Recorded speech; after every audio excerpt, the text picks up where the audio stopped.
Bismillahirrahmanirrahim. Assalamualaikum warahmatullahi wabarakatuh.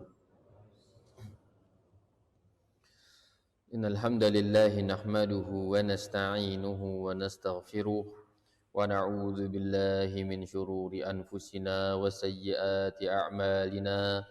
Man yahdihillahu fala mudilla lahu wa man yudlil fala hadiyalah. Asyhadu an la ilaha illallah wahdahu la syarika lah wa asyhadu anna Muhammadan abduhu wa rasuluh. Ya ayyuhalladzina amanu taqullaha haqqa tuqatih wa la tamutunna illa wa antum muslimun. Ya ayyuhan nasu taqu rabbakumul ladzi khalaqakum min nafsin wahidah wa khalaqa minha zawjaha وبث منهما رجالا كثيرا ونساء واتقوا الله الذي تساءلون به والأرحام إن الله كان عليكم رقيبا. Amma ba'du. Hadirin yang semoga dimuliakan Allah Subhanahu wa taala. Kita bersyukur kepada Allah Subhanahu wa taala atas segala limpahan rahmat dan karunia yang Allah berikan kepada kita, sehingga pada kesempatan pagi hari ini Allah Subhanahu wa taala masih memberikan kenikmatan kepada kita, ada umur, ada kesehatan kita, ada waktu luang, dan semangat kita untuk bermuzakarah, membaca sirah Rasulullah sallallahu alaihi wasallam, yang kemudian kita ambil faedah dari atau hikmah-hikmah dari syirat tersebut.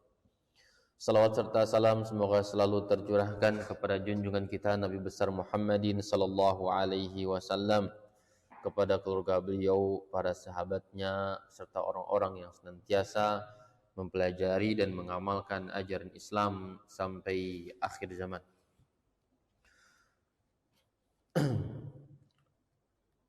Terakhir kita membahas kejadian di Ka'bah, ya, pembangunan renovasi Ka'bah.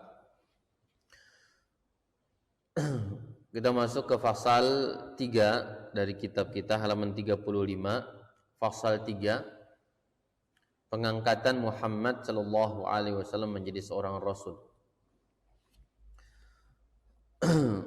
Maka di dalam fasal ini, di dalam fasal bagaimana Rasulullah, ya, proses diangkatnya oleh Allah Azza wa Jalla menjadi seorang nabi dan rasul.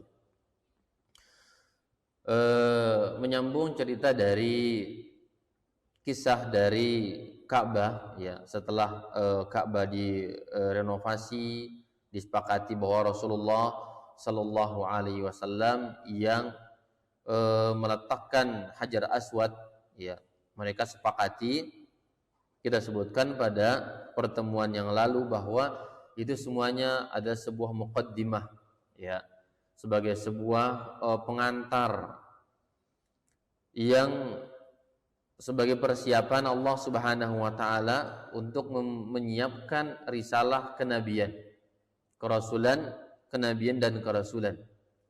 Ini sebagai sebuah pendidikan, ya, yang harus tertanam pada diri kaumnya, bahwa Rasulullah ini secara sosial, ya, mulia, secara nasab juga orang mulia, ya, maka layak, ya, untuk jadi seorang nabi dan rasul. Ini asalnya demikian, ya, mereka sepakat gelarnya Al-Amin, As-Sadiq Al-Amin, orang yang jujur, orang yang jujur. Kemudian setelah itu, ya, dalam proses itu maka Rasulullah sallallahu alaihi wasallam mulai suka berkhalwat, ya, beruzlah, yaitu mengisolasi diri dari kaumnya, ya. Kata para ulama kita, dengan sebab apa yang beliau lihat dari tradisi kaumnya dan apa yang beliau lihat dari penyimpangan kaum beliau di dalam akidahnya, di dalam ibadah, di dalam moral, maka Rasulullah dibuat oleh Allah Subhanahu wa taala untuk berkhalwat. Suka untuk berkhalwat. Al-Imam Ibnu Katsir mengatakan Rasulullah sallallahu alaihi wasallam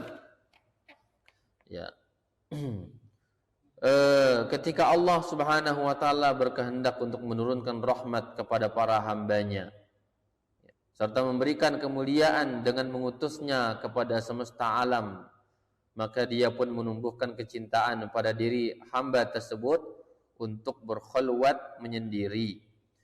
Belum menyendiri di Gua Hira seperti yang biasa dilakukan ahli ibadah pada masa itu, sebagaimana pula yang diceritakan oleh Abu Talib di dalam kumpulan syairnya yang populer yang berakhiran huruf lam, wa thawrin wa man arsa sabiran makanahu waraqin libirrin fi hira'in wa nazili.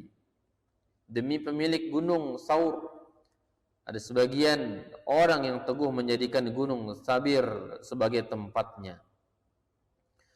Maka kata para ulama kita, Rasulullah berkhalwat di Gua Hira ini. Gua Hira terletak di bukit Jabal Nur, Jabal Nur, Jabal itu bukit Bukit Nur, yang terletak kata para ulama kita 2 mil dari kota Mekah. 2 mil dari kota Mekah, barangkali bagi yang pernah berumrah biasanya ada city tour program city tournya untuk melakukan tur ke Gua Hira itu, sekedar melihat gimana Rasulullah sallallahu alaihi wasallam dahulu berkhalwat, tinggi tentunya tempatnya, tinggi dan batu batu bukit. Maka Rasulullah sallallahu alaihi wasallam senang, dibuat senang oleh Allah Subhanahu wa taala untuk suka menyendiri. Menyendirinya beliau adalah memikirkan keadaan umatnya. Ini yang Rasulullah lakukan.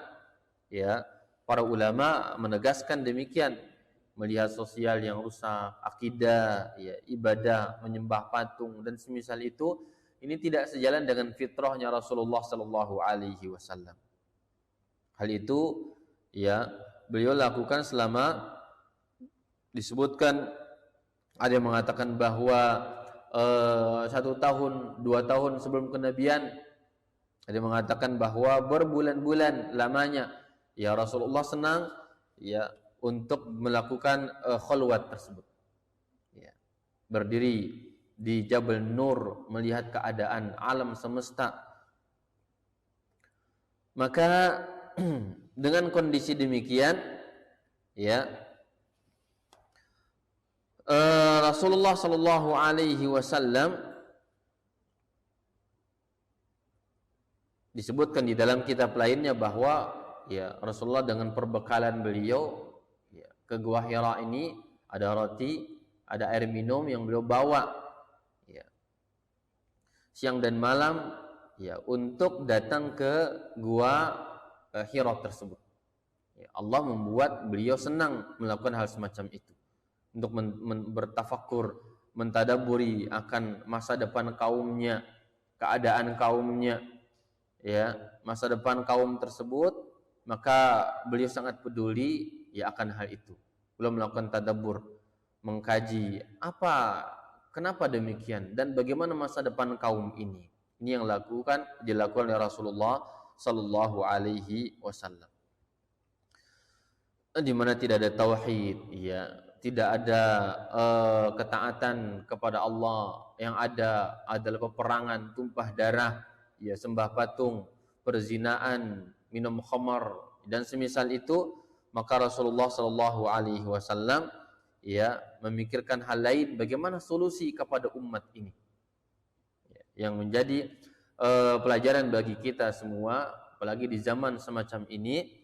Setiap muslim, kata para ulama, hendaklah beruzlah.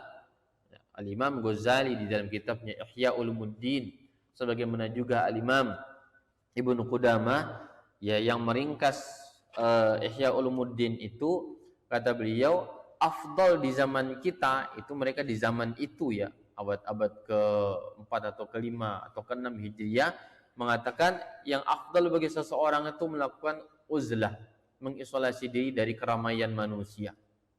Ya.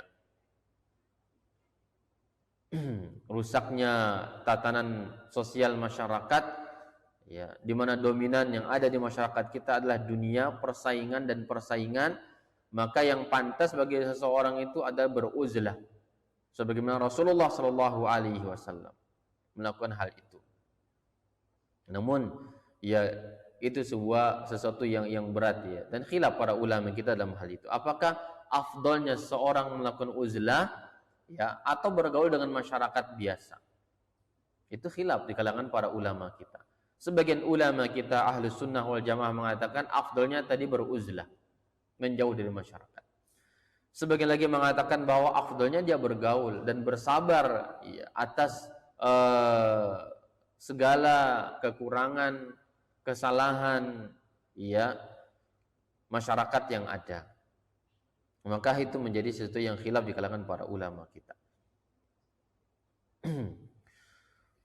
Jamaah sekalian yang dimuliakan Allah Subhanahu wa taala, maka hal itu beliau sallallahu alaihi wasallam ya lakukan sebagaimana orang-orang zaman itu lakukan. Sisa atau orang-orang yang masih menganut ya ajaran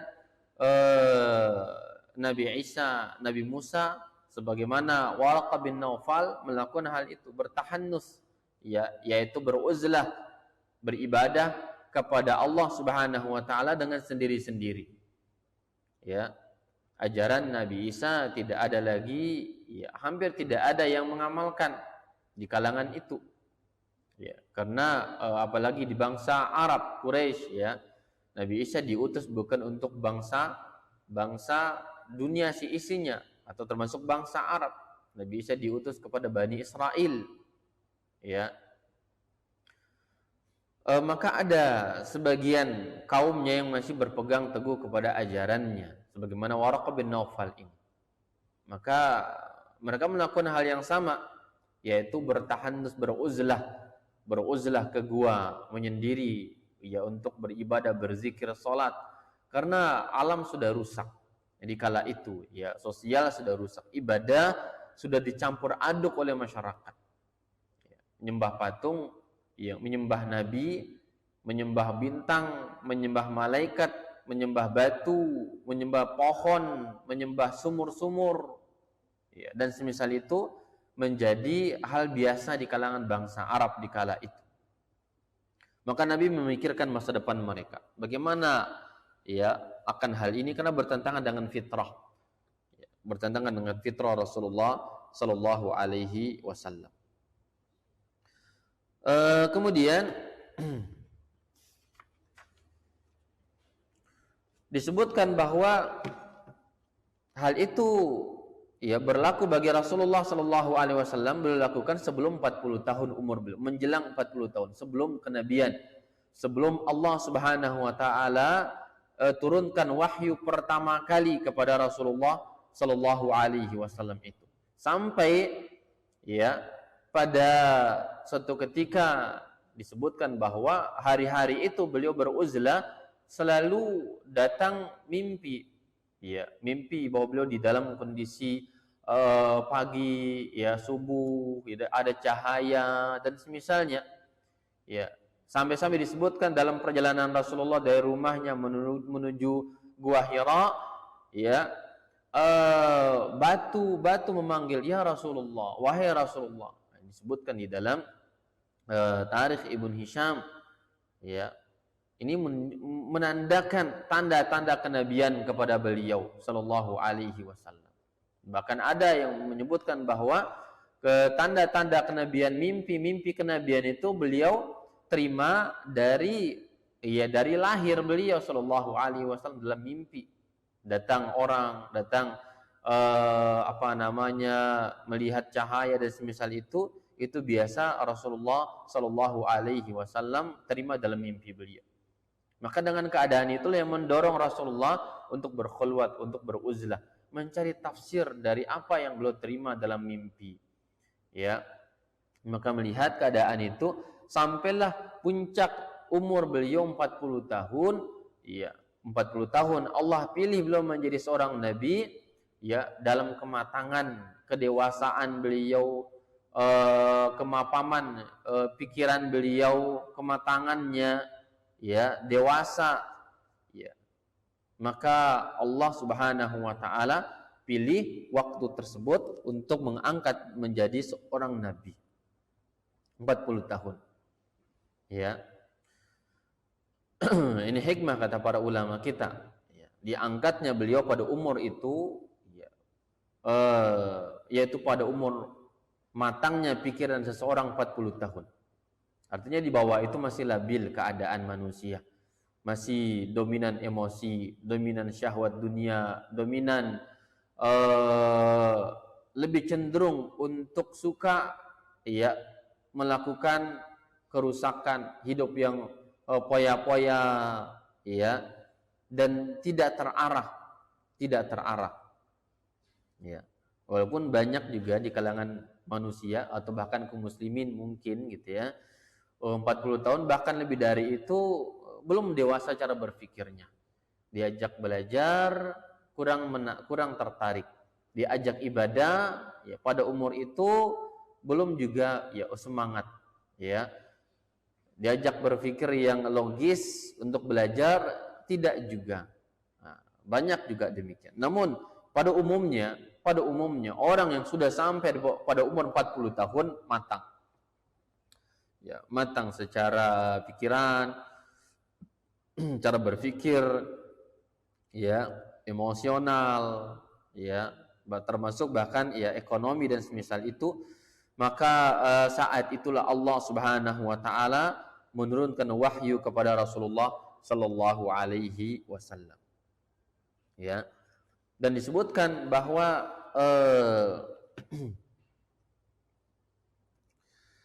turunnya wahyu itu, ya, pada hari Senin. Ya, hari Senin di bulan Ramadan, gitu ya. Di bulan Ramadan. Sebagian ulama mengatakan pada tanggal 21 Ramadan, ya, yang bertepatan dengan apa? Lailatul Qadar. Lailatul Qadar.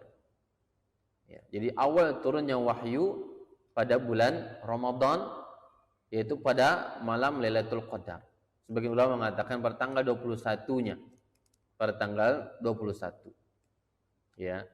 Adapun kebiasaan masyarakat, ya, ada sebagian pendapat ulama, saya mengatakan itu pendapat ulama, ya, meyakini tanggal 17 Ramadan yang kemudian di situ ada peringatan nuzulul Quran, ya.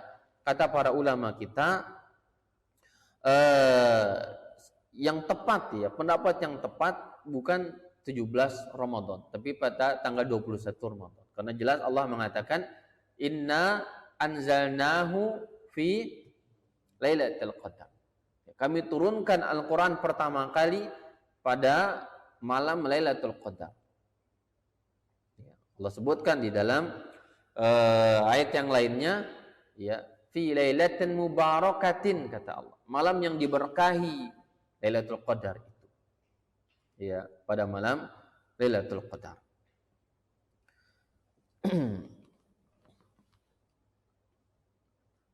Pada tanggal 21 Ramadan, ya, hari Senin,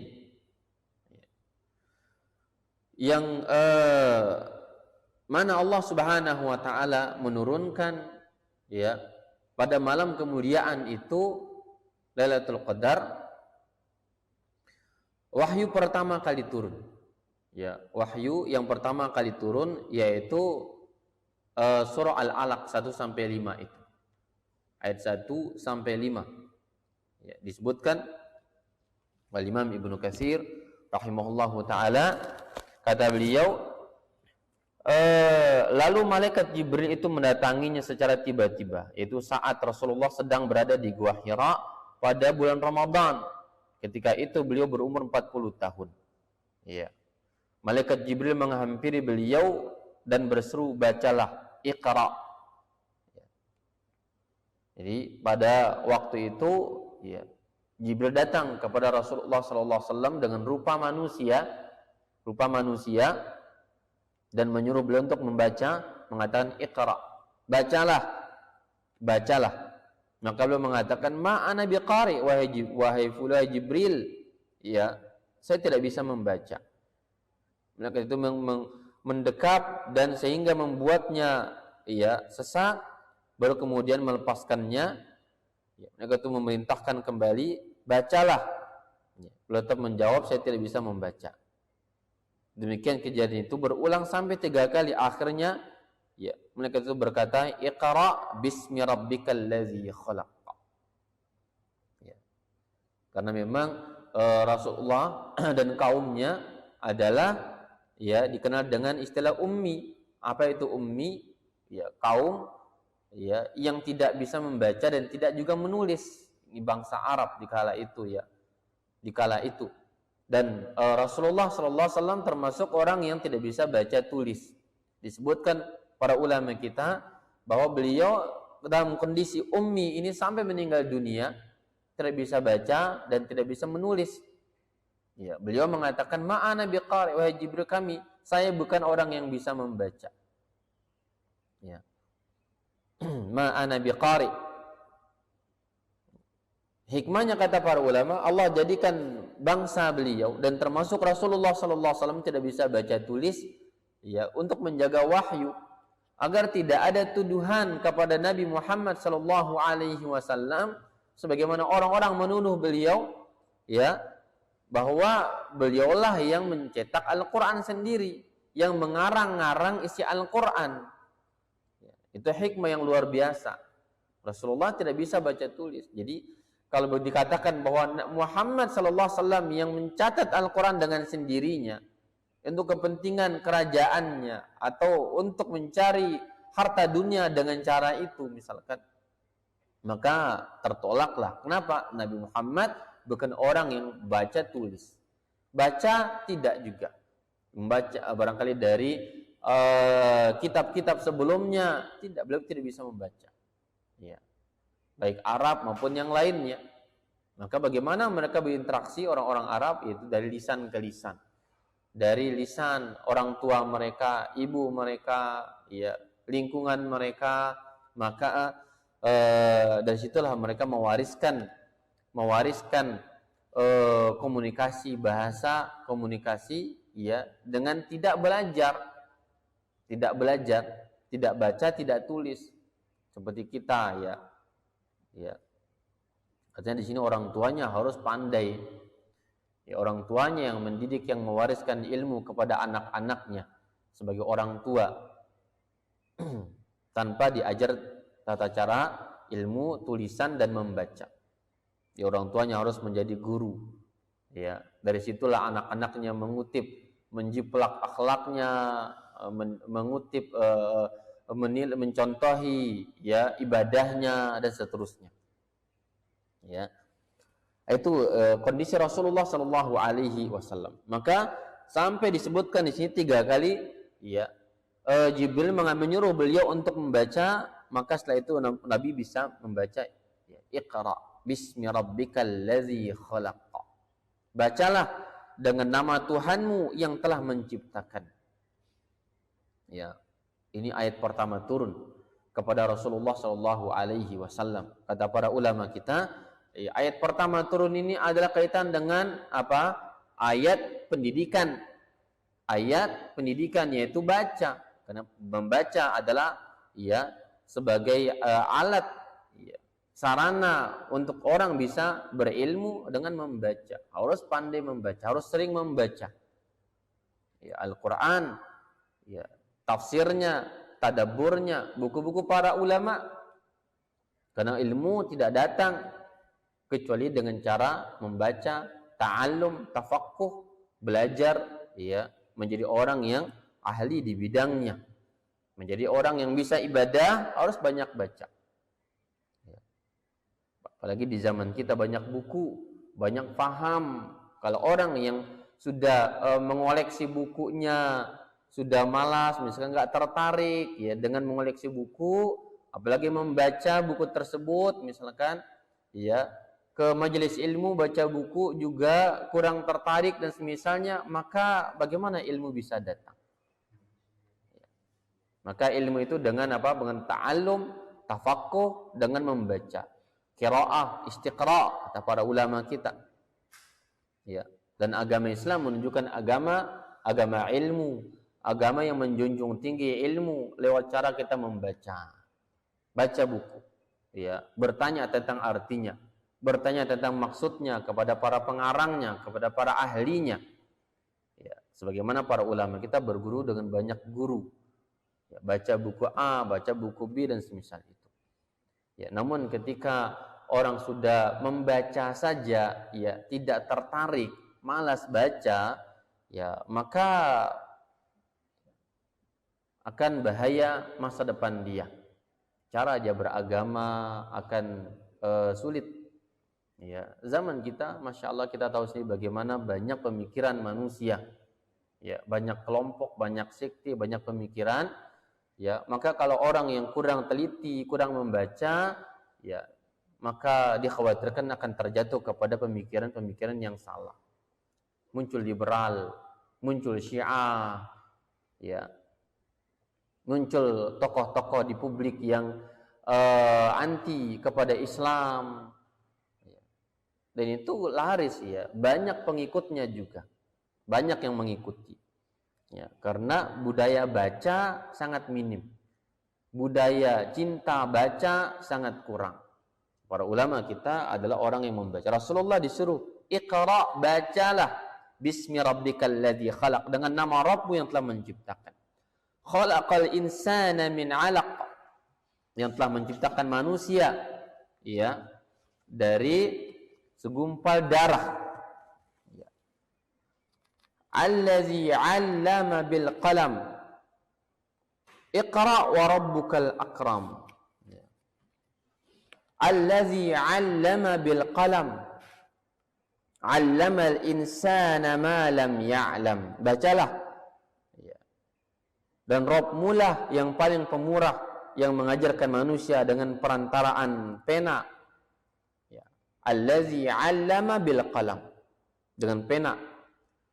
'Allamal insana ma lam ya'lam, dia mengajarkan kepada manusia apa yang tidak diketahuinya. Ya, disebutkan pertama baca, yang kedua 'allama, allazi 'allama bil qalam, yang mengajarkan dengan pena.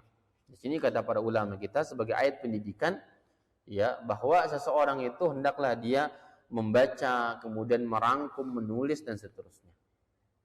Ya.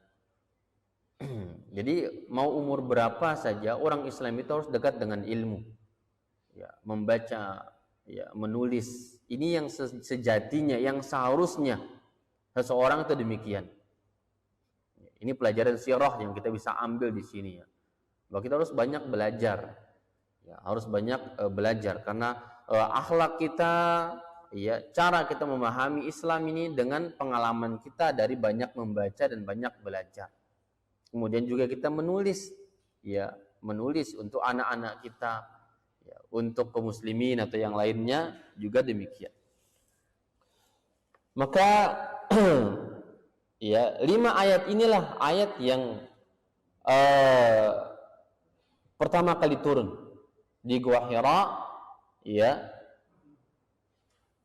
pada malam itu, pada malam Lailatul Qadar. 5 ayat dari surah Al-Alaq, ya, Iqra bismi rabbikal ladzi khalaq, khalaqal insana min 'alaq, Iqra wa rabbukal akram, alladzi 'allama bil qalam, 'allamal insana ma lam ya'lam, yang mengajarkan manusia apa yang mereka belum ketahui. Surah Al-Alaq 1 sampai 5. Kemudian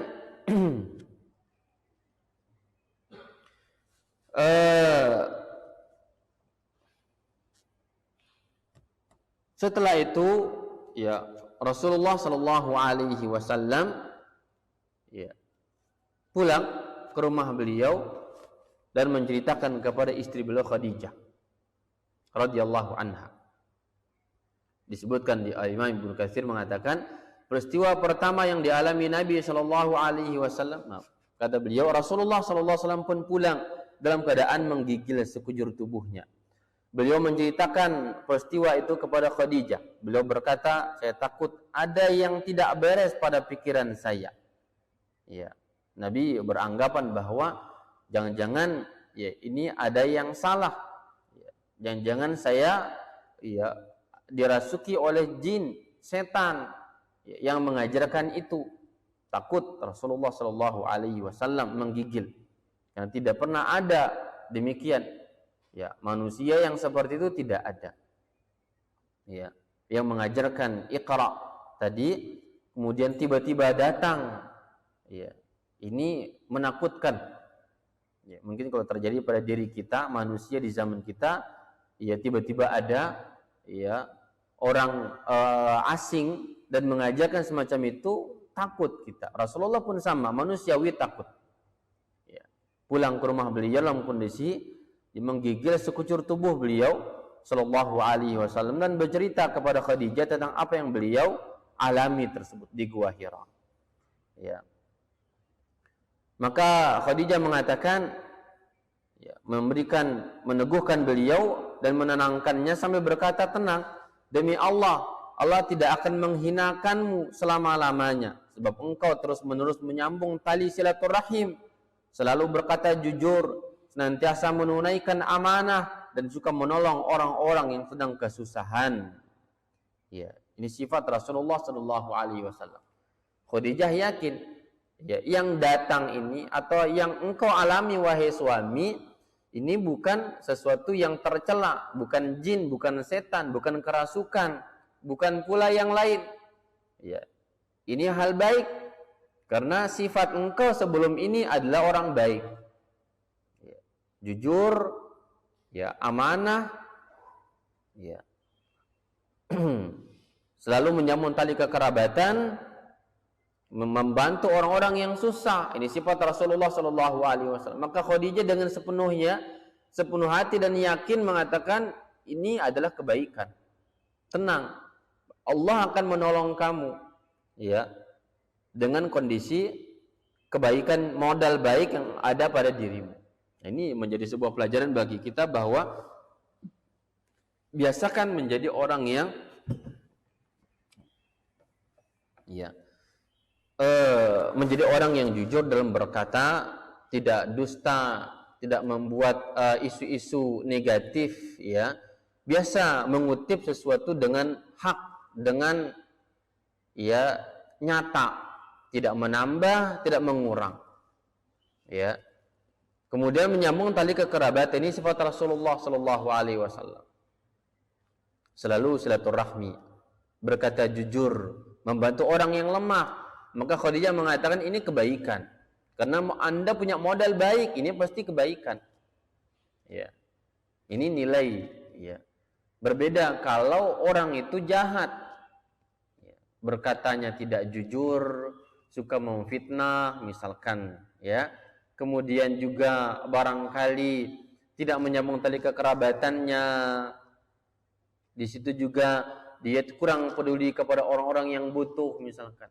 Maka kalau ada kejadian-kejadian aneh semacam itu, ya dikhawatirkan itu bukan hal baik bagi dia, tapi itu adalah sebuah orang bilang mungkin zaman sekarang sebagai bentuk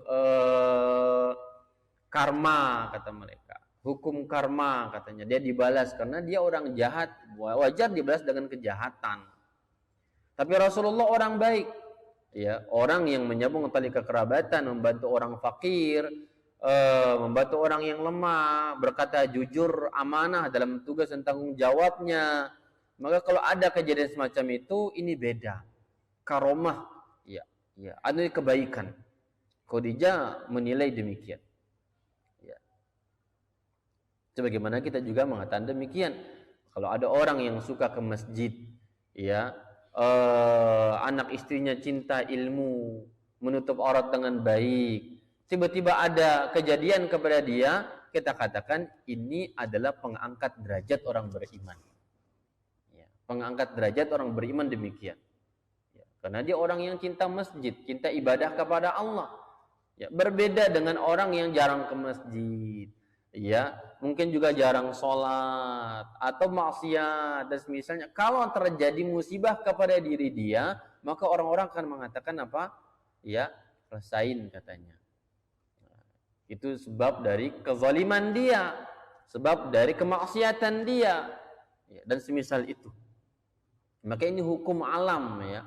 Maka Rasulullah mengalami kejadian semacam itu.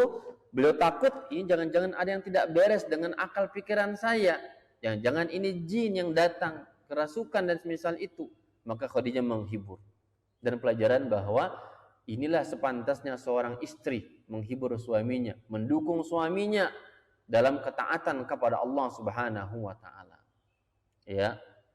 Berdiri bersama suami di samping suaminya untuk taat kepada Allah Subhanahu wa taala. Tidak acuh tak acuh terhadap keadaan suami. Ya.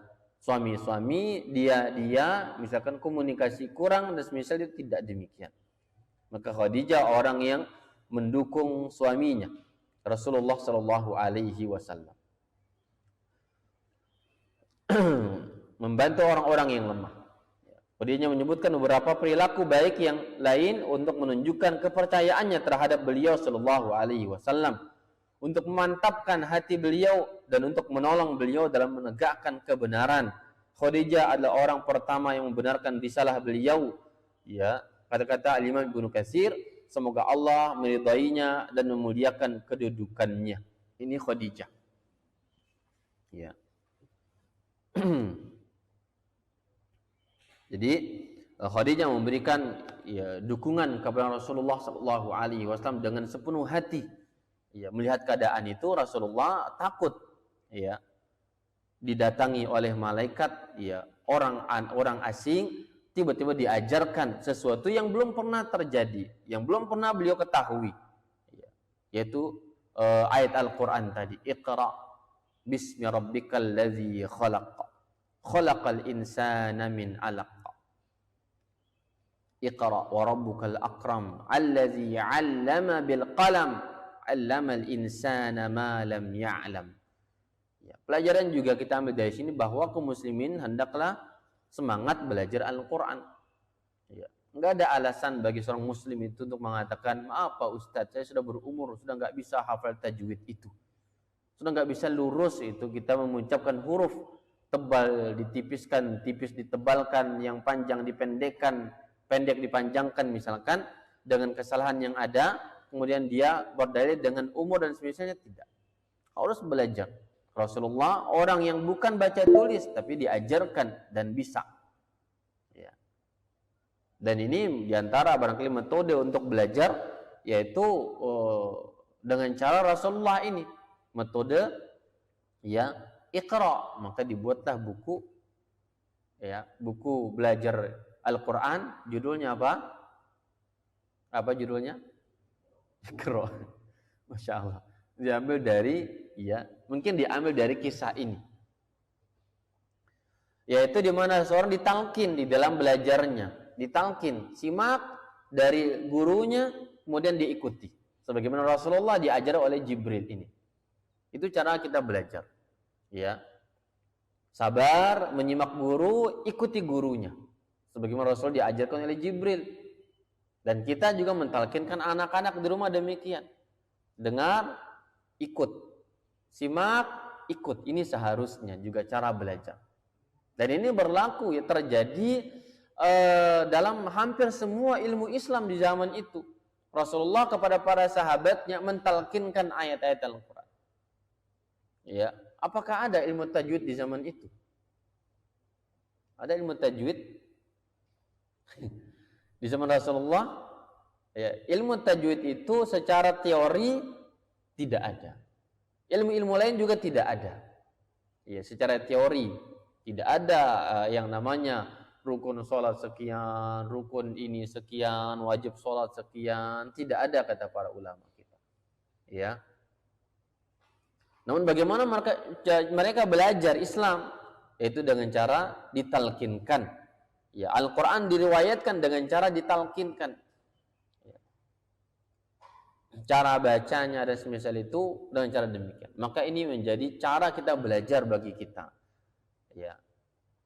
Sabar, menyimak, kemudian mencontohi. Simak, ulang. Simak, ulang. Itu caranya. Adapun ya kita dengan ilmu, duduk di majelis ilmu dan ditalkinkan kurang sabar, ya, menghafal juga kurang, membaca juga kurang, bagaimana ilmu itu datang kepada diri kita? Bagaimana ilmu datang? Ilmu, kata ulama kita, al-ilmu bit-ta'allum, as-sabru bit-tasabbur. Menjadi orang yang ahli ilmu, memahami Islam harus dengan cara ta'allum, belajar, tafaqquh. Ya. Dan berbagai macam cara ada, dengan sebagaimana Rasulullah diajarkan Jibril ini, ditalkinkan, yang akhirnya beliau bisa. Ya. Terutama kaitan dengan ilmu Al-Quran. Ilmu Al-Quran, ya, banyak hukum ya seputar Al-Quran itu, karena memang seharusnya begitulah Islam, orang Islam dengan Al-Quran.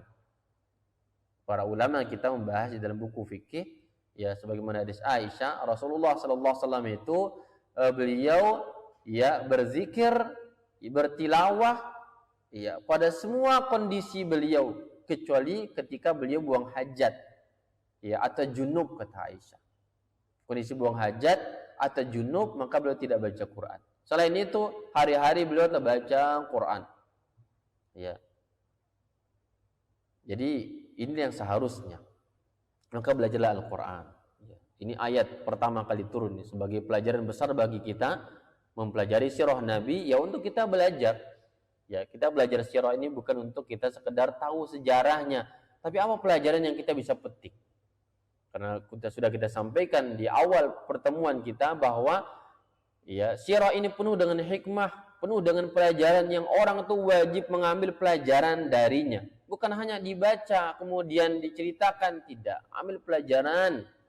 Ya, bagaimana Rasulullah belajar, ya, terutama dengan Al-Quranul Karim.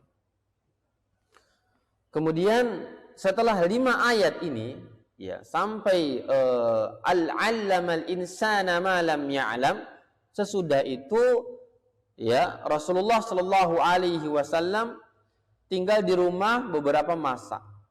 Lalu sesuai dengan kehendak Allah Azza wa Jalla, dan beliau sallallahu alaihi wasallam tidak pernah menyaksikan peristiwa seperti itu lagi. Tidak ada wahyu turun kepada beliau sehingga membuat beliau sedih. Berulang-ulang beliau pergi ke untuk disebutkan di sini, ya, pergi untuk melemparkan diri dari puncak gunung. Nah, sebagian ulama mengatakan bahwa ini majaz, ungkapan majaz. Ingin buang diri dari puncak gunung Jabal Nur itu karena merasa sedih dengan keadaan. Kok tidak ada lagi datang yang membuat beliau ta'ajub dan mengajarkan Al-Quran itu? Kok tidak ada? Apakah ini tipuan? Apakah ini sebuah sesuatu dari jin dan setan? Ya, kekhawatiran ada, sedih juga ada, kehilangan juga ada, dan menunggu, rindu akan kedatangan hal itu. Disebutkan, ya, ulama kita mengatakan ini ungkapan majaz, karena tidak mungkin ya Rasulullah melakukan hal itu. Sebagian ulama mengatakan ini benar, jadi beliau ingin terjun dari puncak gunung itu, puncak bukit itu, ya, karena merasa kehilangan, mencari, ya, sedih, putus asa dengan keadaan ini. Ya, kok tidak ada lanjutannya? Wahyu apa ini? Apa yang terjadi dengan keadaan ini? Ya. Kemudian kata ulama, ketika beliau ingin terjun, ya, dari ketinggian itu melihat Jibril. Ya. Terlihatlah Jibril mengatakan, "Ya Muhammad, ya Rasulullah, ya Rasulullah." Panggilan-panggilan itu melihat Jibril datang, maka beliau mengurungkan niat untuk terjun. Ya. Dan hal itu, ya, terjadi kepada beliau disebutkan bahwa kekosongan wahyu dari turun wahyu pertama ini, ya, ada yang mengatakan 3 tahun, ada yang mengatakan 2 tahun. Ya. Namun yang tepat kata para ulama, ya, hanya dalam waktu beberapa hari saja. Tidak sampai bertahun-tahun kekosongan wahyu ini. Terjadi hanya beberapa hari saja. Al-Imam Ibnu Katsir mengatakan, ya, terdapat riwayat yang menyebutkan bahwa masa terhentinya wahyu tersebut lebih kurang, kata beliau, selama 2 tahun atau lebih. Setelah itu, datanglah malaikat menampakkan wujudnya kepada beliau di antara langit dan bumi, di atas sebuah kursi. Malaikat itu meneguhkan hati beliau dan menyampaikan kabar gembira bahwasanya beliau benar-benar utusan Allah Subhanahu wa taala. Ya. Jadi dalam kekosongan itu tidak ada wahyu yang turun, ya, dan beberapa hari pendapat yang kuat sampai berikutnya datang kembali. Ya, Jibril menampakkan dirinya antara langit dan bumi dan menyeru bahwa, ya Muhammad, anta Rasulullah, engkau benar-benar utusan Allah Subhanahu wa taala. Maka ketika melihat malaikat itu, Rasulullah sallallahu alaihi wasallam merasa takut terhadapnya. Beliau segera mendatangi Khadijah sambil berkata, "Zammiluni, selimutilah aku." Ya, maka Allah pun menurunkan firman Allah Subhanahu wa taala. Kondisi demikian, ya, beliau berselimut, turun ayat, ya ayyuhal muddassir qum fa'anzir wa rabbaka fakabbir wa thiyabaka fatahhir. Turun Al-Quran yang berikutnya dalam surah Al-Muddassir, ya, hai orang yang berselimut, ya ayyuhal muddassir qum fa'anzir, bangunlah, bangkitlah, lalu berilah peringatan kepada manusia, wa rabbaka fakabbir, dan Rabbmu agungkanlah, ya, wasyabaka fatahhir, dan pakaianmu bersihkanlah. Ya. Ini turun ayat yang berikutnya. Ulama kita mengatakan dengan turunnya ayat ini maka Nabi Shallallahu Alaihi Wasallam diangkat menjadi seorang Rasul. Sudah ada peringatan, ya, kewajiban untuk menyeru sekarang. Kalau ayat yang pertama itu hanya pertanda kenabian sebagai Nabi Shallallahu Alaihi Wasallam sebagai Nabi. Ya. Adapun ketika turun ayat ini, ya, Al-Muddassir, ada perintah untuk menyampaikan risalah, maka ketika itu Nabi diangkat sebagai seorang Rasul oleh Allah Subhanahu wa taala. Ya. Maka perbedaan Nabi dan Rasul. Nabi itu kata ulama, sebagaimana dalam kisah ini, ya, wahyu turun kepada beliau, kepada Nabi itu, tapi tidak ada kewajiban yang menyampaikan kepada manusia. Ya. Adapun Rasul dapat wahyu, ya, dan juga diwajibkan menyampaikan kepada manusia. Itu Rasul.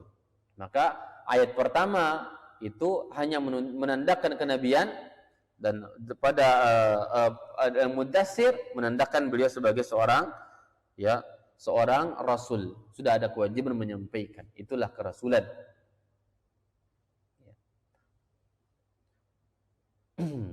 Maka beliau menerima wahyu dalam kondisi, ya, dingin, ya, takut dan dingin.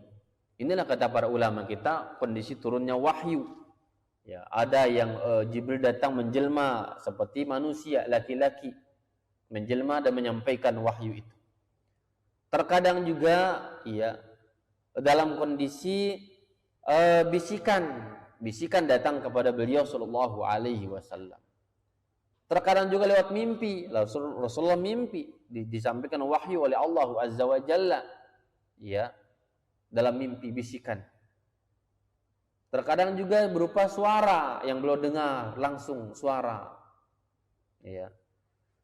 Dan terkadang juga datang, ya, yang diawali dengan suara lonceng, gemuruh lonceng yang begitu keras, yang Aisyah mengatakan wahyu yang paling berat Nabi terima itu jika disertai dengan suara lonceng.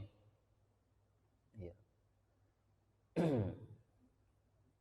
Ini keadaan wahyu yang turun kepada Rasulullah Sallallahu Alaihi Wasallam.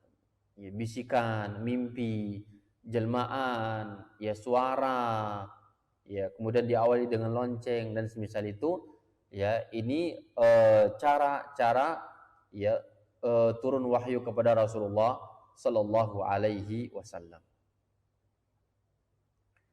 Maka turunlah Al-Muddatsir ini menandakan beliau sebagai seorang Rasul. Kata Ibnu Katsir rahimahullah, ya, peristiwa pertama yang dialami Nabi Sallallahu Alaihi Wasallam adalah pengukuhan nubuwah kenabian. Dan wahyu ini yang kedua, ya, kemudian dalam ayat ini, ya, Allah menyuruh beliau untuk memberikan peringatan kepada kaumnya dan mengajak mereka untuk beribadah kepada Allah Azza wa Jalla. Rasulullah pun mulai menyingsingkan lengan baju, bekerja keras dalam menjalankan tugas, ya, dan mulai melakukan ketaatan kepada Allah Subhanahu wa taala dengan sebaik-baiknya. Beliau mengajak segenap lapisan masyarakat, dari yang tua, yang muda, yang merdeka, yang budak, pria maupun wanita, kulit hitam, kulit putih, untuk menuju ke jalan Allah Subhanahu wa taala. Alhasil, kata beliau, banyak orang dari berbagai kabilah yang menyambut dakwah beliau. Ya, dalam berdakwah secara sembunyi-sembunyi beliau lakukan kepada kabilah-kabilah yang ada. Ya, berdakwah, mengajak manusia untuk bertauhid kepada Allah Subhanahu wa taala, sesuai dengan yang diwahyukan oleh Allah Azza wa Jal, meninggalkan sembahan selain Allah, menyambung tali kekerabatan, ya, mengingat akhirat, mengingat kematian. Maka beliau sampaikan itu kepada mereka. Kemudian kata Al-Imam Ibnu Katsir, adapun orang yang pertama menyambut tongkat dakwah beliau adalah Abu Bakar dari kalangan laki-laki. Abu Bakar dari kalangan laki-laki, Abu Bakar, sahabat beliau.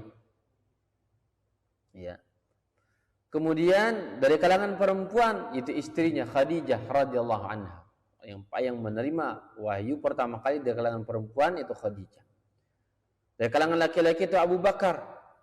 Ya. Ia menyokong dakwah beliau dalam menegakkan agama Allah Subhanahu wa taala. Abu Bakar setelah masuk Islam mendukung dakwah sekaligus menjadi orang muslim, sekaligus menjadi, ya, pendukung dakwah Rasulullah Sallallahu Alaihi Wasallam. Ya. Bahkan turut berdakwah bersama beliau kepada agama Allah di atas ilmu, ya, dan basirah, keterangan yang jelas. Dakwah Abu Bakar pun disambut oleh Utsman bin Affan, Talha dan Sa'ad bin Abi Waqqas. Masya Allah. Abu Bakar, ya, mengajak orang-orang untuk masuk Islam. Maka masuk Islam di tangan Abu Bakar, Utsman bin Affan, Talha bin Ubaidillah, ya, dan Sa'ad bin Abi Waqqas.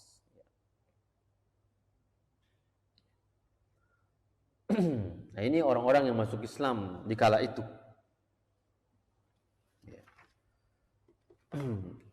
Di awal-awal kenabian, di awal Islam, ya, disebarkan Rasulullah SAW, maka masuklah Islam orang-orang, ya, sekelas Abu Bakar, orang-orang mulia. Ya, pertama istri Rasulullah Khadijah, yang kedua dari kalangan laki-laki Abu Bakar radhiyallahu anhu. Ya. Dengan penuh hikmah, kata para ulama kita, Allah menjadikan Islam, ya, orang-orang masuk Islam pertama sekelas Abu Bakar, Khadijah, ada orang-orang yang kaya raya, orang-orang yang kaya, yang bisa mendukung dakwah Rasulullah Sallallahu Alaihi Wasallam, yang menunjukkan bahwa kita bisa ambil faedah dari sini bahwa dakwah ini, penyebaran kebaikan ini, ya, hendaklah ada kerjasama antara orang kaya dengan ahli ilmu yang bisa menyambung estafet dakwah ke depan adalah, ya, kekayaan, ya, sokongan dana dan juga ilmu yang ada. Sebagaimana alhamdulillah di zaman kita melihat, ya, perkembangan dakwah, masyarakat mulai dekat dengan masjid, ya, perempuan sudah banyak yang berjilbab, ya, di kantor-kantor kaum muslimin sudah banyak kajian-kajian Islam yang mengajak mereka untuk taat kepada Allah. Hanya itu, agar mereka taat kepada Allah, meninggalkan maksiat, meninggalkan yang haram, mengerjakan kewajiban. Ya, maka butuh sokongan dana ya untuk berdakwah kepada Allah Subhanahu wa taala. Ada ahli ilmu, ada orang yang berduit, ya, saling mendukung. Ulama dengan ilmunya berdakwah. Ya. Orang-orang kaya ya, melapangkan jalan dakwah dengan duitnya. Maka Abu Bakar ikut berdakwah dengan ilmunya dan juga dengan kekayaan hartanya. Maka masuklah Islam Abu Utsman bin Affan. Utsman bin Affan. Talha bin Ubaidillah. Ya. Di kalangan para sahabat di kala itu. Dari kalangan perempuan Khadijah radhiyallahu anha. Kemudian juga ya dari kalangan anak-anak ya pemuda yang masuk Islam adalah Ali bin Abi Thalib radhiyallahu anhu. Dari kalangan mawali Zaid bin Harisah. Ya, dari kalangan budak Bilal bin Abi Rabah. Ya. Ini orang-orang yang masuk Islam di awal-awal dakwah Rasulullah sallallahu alaihi wasallam. Disebutkan oleh Imam Ibnu Katsir bahwa belum menyeru kepada semua orang, kulit hitam, kulit putih, tua, muda. Kita ambil faedah memang bahwa ajaran Islam ini untuk semua orang. Tua, muda, kaya, miskin, Islam harus diamalkan oleh semua mereka. Ya. Karena memang risalah kenabian Nabi ini untuk semua manusia. Ya. Yang seharusnya semua orang itu harus taat, harus menjadi orang yang terpelajar, orang yang terdidik. Yang kita katakan bahwa tidak boleh ada orang mengatakan saya wajar nggak bisa mengaji, saya wajar nggak ke masjid. Kenapa? Basic saya, pendidikan saya bukan sarjana Islam, itu nggak boleh.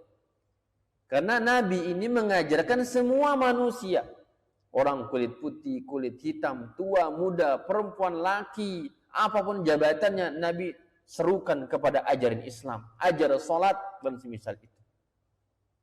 Ya, ajak kepada ketaatan kepada Allah Subhanahu wa taala. Yang memang pada dasarnya ajaran Islam ini memiliki sifat musawat, kesamaan. Derajat dalam Islam sama. Ya, Bilal di kalangan budak. Ya. Abu Bakar orang yang mulia masuk Islam sama derajatnya.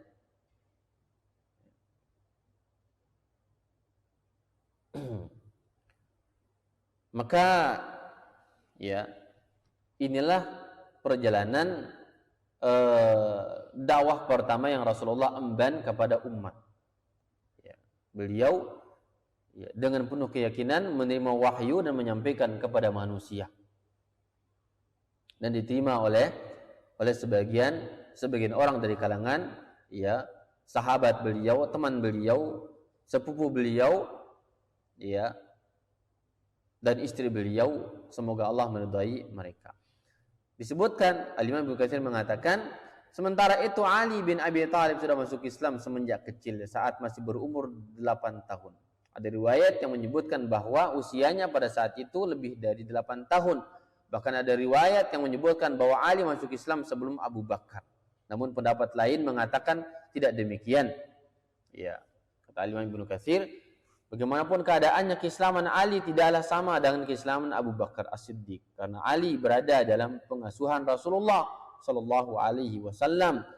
Beliau mengambil Ali dari paman beliau untuk menolongnya dalam mengatasi kesulitan pada masa paceklik. Demikian pula Khadijah dan Zaid bin Harisah telah memeluk Islam ketika itu. Ya. Zaid bin Harisah ya, ini adalah juga budak dari Khadijah yang dihadiahkan kepada Rasulullah sallallahu alaihi wasallam. Dalam pangkuan dan didikan Khadijah maka masuk Islam. Ya. Di kalangan mawali namanya. Karena adapun Ali bin Abi Thalib ya karena beliau tinggal bersama Rasulullah sallallahu alaihi wasallam, maka dekat dengan Rasulullah. Ya. Kemudian Al-Imam Ibnu Katsir mengatakan seorang uskup pendeta bernama Waraqah bin Naufal juga masuk Islam. yang membenarkan wahyu Allah yang diturunkan, diterima Rasulullah Shallallahu Alaihi Wasallam. Ya berangan-angan seandainya saat itu masih hidup atau masih muda, ya, maka beliau akan memeluk Islam dan membela ya, dakwah Rasulullah Shallallahu Alaihi Wasallam.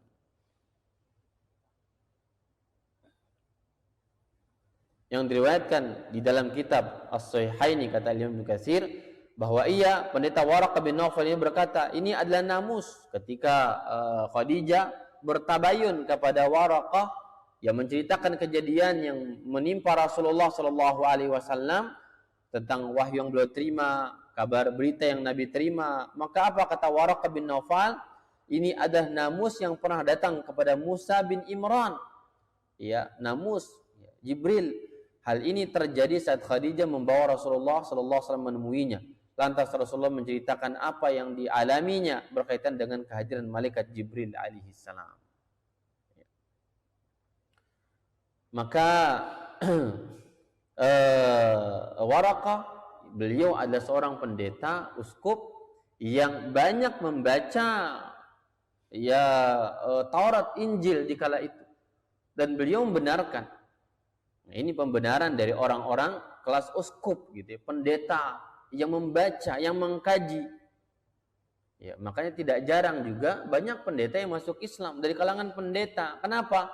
Mereka ada orang-orang yang melakukan kajian, membaca buku, ya, dan jujur di dalam membaca, melakukan kajian kepada Al-Quran, yang ujung-ujungnya pada kesimpulannya mereka simpulkan Al-Quran ini wahyu, bukan tulisan Muhammad, bukan buatan, dan tertulis di dalam ya Injil atau Taurat tersebut tentang berita kenabian Muhammad Sallallahu Alaihi Wasallam. Itu dikutip dari dalam sejarah, ya, ditulis di dalam buku-buku para ulama kita, ya, di dalam ayat-ayat yang dikutip di dalam Injil. Ya, tentang akan datang seorang nabi yang bernama Muhammad, ya, dan dipesankan kepada kaumnya. Ya, Nabi Isa berpesan agar mengikuti nabi terakhir tersebut. Ya. Dan tidak ada lagi yang namanya agama yang dibawa oleh Nabi Isa. Yang tersisa hanyalah satu, pengikut Muhammad sallallahu alaihi wasallam. Ya, di dalam buku-buku sejarah, buku sirah ada dituliskan itu oleh para ulama kita. Di dalam surat Yohanes ini, dalam surat Yohanes itu, ya, pesan Nabi Isa ya, kepada pengikutnya untuk mengikuti nabi terakhir yang bernama Muhammad sallallahu alaihi wasallam. Maka itulah ya, Waraqah bin Nawfal adalah seorang pendeta, seorang uskup ya, yang membaca kitab-kitab. Kata beliau membenarkan, berarti kalau demikian maka itulah namus Jibril yang pernah datang kepada Musa dahulu mewahyukan wahyu kepada beliau. Ya, maka beliau mengatakan bahwa seandainya ya aku hidup lama nanti, maka aku akan membelamu. Artinya di sini ya menjadi sebuah sunnatullah. Setiap pembawa kebenaran dari kalangan para nabi dan rasul itu pasti mendapatkan perlawanan, pertentangan, penolakan dari kaumnya. Ya. Sebagaimana Waraqah mengatakan demikian. Andaikan aku hidup lama, panjang umurku, aku akan membela Muhammad ini. Ya. Karena tidak ada sunnah yang berlaku kecuali apa? Setiap penyeru itu ditolak, diusir, ya, dirusak oleh kaumnya, oleh para pengikutnya dahulu. Dan itu benar terjadi kepada Rasulullah Sallallahu Alaihi Wasallam.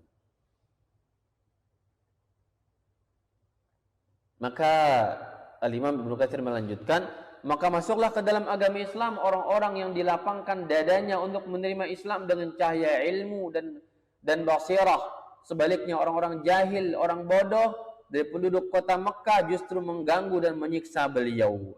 Akan tetapi Allah senantiasa menjaga Rasulnya dan melindungi beliau melalui perantara pamannya Abu Talib. Abu Talib yang dititipkan oleh Abdul Muttalib ya, untuk mendidik Rasulullah, membela Rasulullah sallallahu alaihi wasallam. kondisi Abu Talib belum masuk Islam, dan tidak masuk Islam sampai meninggal dunia Abu Talib ini. Namun beliau menjadi pembela Rasulullah Shallallahu Alaihi Wasallam karena akhlaknya mulia. Yatim tumbuh yatim, jujur, akhlak mulia, amanah, ya, beda keyakinan, membela keponakannya. Paman membela keponakan berbeda keyakinan dengan kasih sayang, ya, kepada keponakan tersebut, dengan kejujuran, ya, dan amanah yang dimilikinya, maka berdiri di sampingnya untuk membela Rasulullah Shallallahu Alaihi Wasallam dari, ya, gangguan-gangguan yang silih berganti datang dari kaumnya penduduk Mekah di kala itu. Maka Abu Talib membela beliau karena Abu Talib seorang yang terhormat dan disegani di kalangan Quraisy, bahkan termasuk orang yang mulia di antara mereka. Orang-orang jahil tersebut tidak berani mengejutkan Abu Talib dengan sesuatu yang berkaitan dengan Muhammad sallallahu alaihi wasallam karena mereka tahu bahwa dia sangat mencintai beliau. Termasuk, ya, kemahabijaksanaan Allah Azza wa Jalla pula bahwasanya apabila Abu Talib tetap berada dalam agama mereka, ya, sungguh hal itu mengandung kemaslahatan bagi beliau. Demikianlah Rasulullah sallallahu alaihi wasallam terus-menerus berdakwah siang dan malam, baik secara sembunyi-sembunyi maupun secara terang-terangan. Ini kata Al-Imam, ya, Ibnu Katsir. Sehingga tidak ada seorang pun yang mampu menghalangi dan mencegah beliau. Beliau pun tidak takut terhadap celaan orang-orang yang suka mencela dalam usahanya menegakkan agama Allah Subhanahu wa taala. Ini kata Imam Ibnu Katsir. Maka pamannya ini, ya, mengatakan bahwa barang siapa, ya, yang menghalangi gerakan dakwah Muhammad sallallahu alaihi wasallam, maka dia berhadapan dengan Abu Talib, disegani oleh kaumnya, ya, orang mulia, orang yang dermawan dan terhormat, dan tidak ada yang mengganggu Rasulullah sallallahu alaihi wasallam, ya, sampai meninggal dunia Abu Talib. Meninggal dunia, ya, Abu Talib, sehingga, ya, beliau sallallahu alaihi wasallam, ya, akan mulai mendapatkan gangguan, penyiksaan, diboikot kaumnya, diblok dan semisalnya, ya, setelah meninggalnya paman ini. Yang dikisahkan dalam kasus meninggal paman Abu Talib ini, Rasulullah mengajak beliau untuk masuk Islam, ditalkinkan syahadataini. Paman kata beliau, "Qul," katakan la ilaha illallah, katakan la ilaha illallah, kalimatan, sebuah kalimat, wahajulaka biha indallah, aku akan berhujjah, berdalil, berargumen, ya, tentang keislamanmu, menjadi saksi Islammu wahai paman di hadapan Allah kelak. Namun beliau enggan bersyahadat, ya, dengan rayuan dan godaan teman-teman beliau Abu Talib di kala itu. Maka beliau pun, kata para ulama, meninggalnya akhir makana alaihi, ya, di atas millahnya Abdul Muttalib, agama nenek moyangnya, yaitu Abdul Muttalib, yaitu agama yang menyembah berhala, menyembah patung dan semisal itu. Maka meninggallah paman beliau, ya, di awal-awal wahyu turun, ya, sallallahu alaihi wasallam. Paman meninggal dalam kondisi kufur kepada Allah Azza wa Jal, yang walaupun demikian, ya, beliau minta kepada Allah untuk memberikan sedikit syafaat kepada beliau, itu diringankan azabnya di akhirat, hanya mendapatkan sebuah keringanan, ya, syafaat untuk meringankan azab akhirat, yang disebutkan paling ringan azab neraka itu jika orang yang bersandal, ya, di dalam akhirat, maka di neraka jahanam, maka, ya, kepalanya ikut mendidih saking panasnya. Itu yang ringan. Maka ringan itulah yang didapat oleh paman beliau Abu Talib, karena ada jasa baiknya, ya, yaitu dengan apa, membela Rasulullah Sallallahu Alaihi Wasallam di dalam berdakwah. Jamaah sekalian yang dimuliakan oleh Allah Subhanahu wa taala, ini, ya, yang dapat disampaikan pada kesempatan ini di awal-awal wahyu pada fasal yang disampaikan oleh Imam Ibnu Katsir pada fasal ketiga awal turunnya wahyu kepada Rasulullah sallallahu alaihi wasallam. Ini yang dapat disampaikan. Jika ada pertanyaan barangkali ya tafadhal kepada ikhwan sekalian. Wallahu taala a'lam bissawab.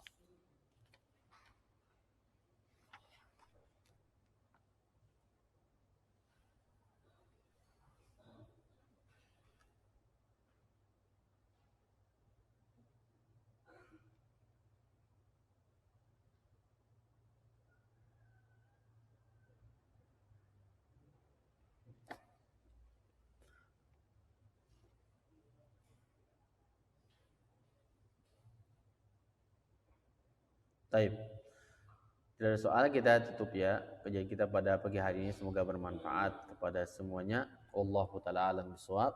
Semoga Allah memberikan hikmah ya, pelajaran kepada kita. Kemudian kita bisa mengambil pelajaran darinya ya. Kita hidup dengan sirah Rasulullah sallallahu alaihi wasallam dalam petikan hikmah, pelajaran pendidikan, pelajaran semangat untuk menyebarkan kebaikan sebagaimana Rasulullah Shallallahu Alaihi Wasallam ya mendapatkan tantangan ya dibela oleh pamannya ya di dalam beliau menyebarkan kebaikan itu.